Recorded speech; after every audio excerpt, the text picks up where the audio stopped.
So ano nga ba ang mga nagiging dahilan bakit hard starting? Minsan, heater plug, nagkakaproblema na sa heater plug.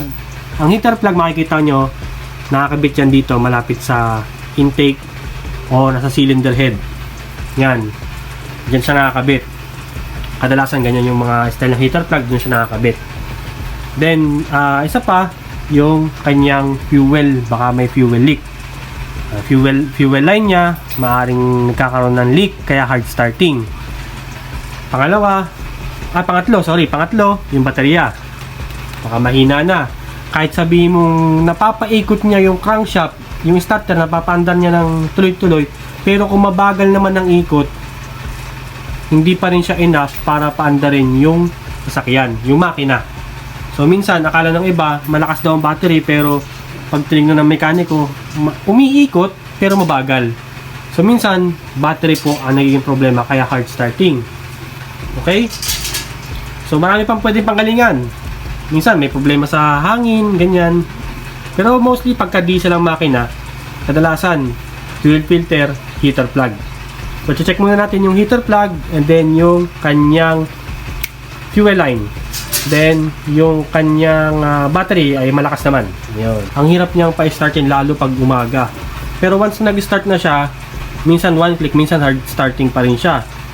Naobserbahan ko yan, nung napandar ko siya, pinainit ko yung makina, tapos, pinatay ko, then in-start ko, hard starting pa rin. Pero may time, pinainit ko yung makina, then patay ko yung makina, one click naman siya. So, kapag ganyan, isa sa mga dahilan ng problema niyan is may leak sa fuel line. May konting nagkakaroon ng hangin. Yun ang minsan nagiging problema niya. So, ang suspect ko is may leak dito sa linya niya, sa hose. At may napansin din akong may konting basa doon sa may bandang injector. So, tatanggalin natin ito, intercooler. Checkin natin yung mga fuel line. At the same time, yung fuel filter papalitan na rin. Then, nilinisin natin yung ito. So ngayon, babaklasin na natin yung mga yan para ma-check ko din yung nasa may injector, dahil nakita ko medyo may konting nakita akong basa ng fuel. Yun. Tapos ayusin din natin yung mga wire na may mga balat-balat. Ayan, tingnan nyo. Live wire po yan sa heater. Tapos sa alternator, may nakita din akong ayan, balat din yung wire nya. So napaka-delikado po niyan kasi live wire yung mga yan. Ayusin din po natin yan. And then yung mga kulang-kulang na tornilyo, may mga loose thread. Loose thread. Loose thread. Yan. Loose thread. Yan, ganoon na yun. So yun, ayusin natin yan mga kapatid. Kasi medyo marami-raming problema ito dahil minor lang naman pero madami. Minor pero marami. So yun, game, simulan natin. Base sa aking pagsusuri, ayan. Pagsusuri talaga, no? Nakita ko ay bago ang heater plug. Makikita nyo naman ay may bago siyang, ayan. Pero tatanggalin ko para masilip din, matesting. May pagte-testing kasi sa heater plug mga kapatid. Actual testing. Pero ang nakaka-alarma, sabi ay nagawa na raw po ito. Pero ayun nga, hard starting pa rin. So base sa aking assessment, may problema sa fuel. Ang problema niya ay meron siyang fuel leak. Ito siya. Then mga kapatid, kung makikita ninyo ay baha siya ng fuel at basa siya.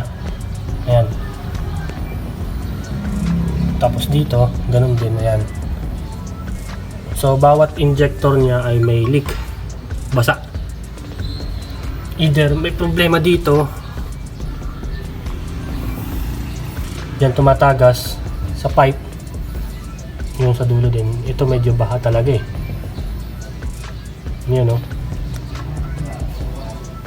So ayusin natin yung fuel leak. Kaya ang nangyayari kasi, tuwing kada crank mo ng makina, bubombahin mo to, tapos titigas. Kapag nag-crank ka ng makina, ayaw mag-start, bombahin mo ulit to, malambot na naman. Dapat matigas siya eh. So nagkakaroon ng hangin yung kanyang fuel lines.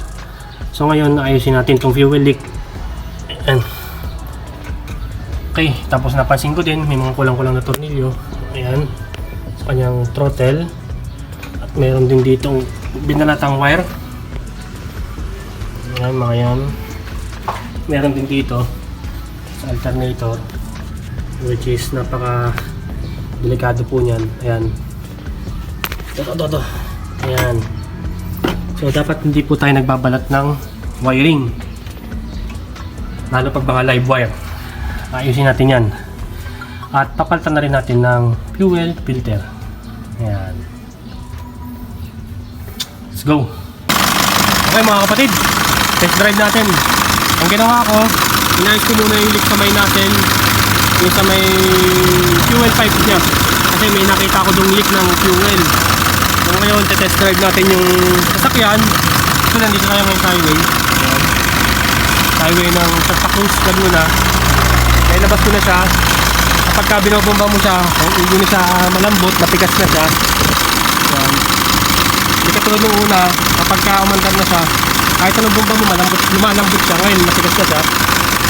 Ngayon, testingin natin. Road test natin, pakiramdaman natin kung ano pa yung mga problema. Then, papalitan yung fuel filter, yun. So, ngayon, test drive natin. So far, so good yung kanyang water temperature, yung kanyang coolant temperature. Ayan. Ang nakalagay sa kanya ay tubig, kaya papalitan natin, ipa-flush natin, papalitan natin ng coolant. At magandang senyales dahil full tank. At wala siyang aircon. I mean, walang lamig yung aircon niya. May blower gumagana pero walang lamig. Ang tingin kong problema dyan, since na matagal na stock to, baka yung kanyang freon ay may leak. Ang kanyang pipe sa kanyang freon. So papacheck yun sa aircon technician, pero later na yun. Ang importante ay tingnan natin kung anong mga problema pa. I-road test natin. Dahil nasa highway tayo. Natin kung anong takbo niya. So ang nakikita nyo po ngayon ay nag-road test tayo. Ayan. At maganda yung kanyang pinapakitang performance. Okay naman yung takbo niya, naihataw natin ng 100. May mga minor na problema, konting kalog sa ilalim, mga bushing lang. Mag-minor na siya, madali-dali nang gawin yan mga kapatid. So ang nakita kong problema, yung kanyang drive belt, medyo maingay kapag ina-accelerate mo. Ramdam mo yung, naririnig mo yung ingay niya, so sliding yung belt niya. Pero kapag naka-idle siya, walang problema. Meaning walang problema sa mga bearing yan. Maaaring luma na yung kanyang belt dahil na-stop. Kapag natin yung drive belt,